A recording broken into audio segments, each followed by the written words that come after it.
त्याने लय मोठं स्वप्न बघलेलं की त्याचं लग्न होईल नाही, पहिलं त्याचं लग्न होते आज. किरण आज भोल्यावर चढणार आहे, त्याची आतुरता गगनात मावेन अशी झालेली आहे. खूप जल्लोष आहे आणि बघूया आपण वरातीला खूप मजा करूया परत. दादा लग्न कधीच आहे? लग्न 5:20चा. माझा अंदाज खरा ठरतो. गोड मधुर आवाज करी कृष्णाची बासरी, गोड मधुर आवाज करी कृष्णाची बासरी, सायलीला घेऊन आलो तिच्या मी सासरी.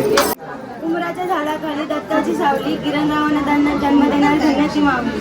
मस्त मस्त.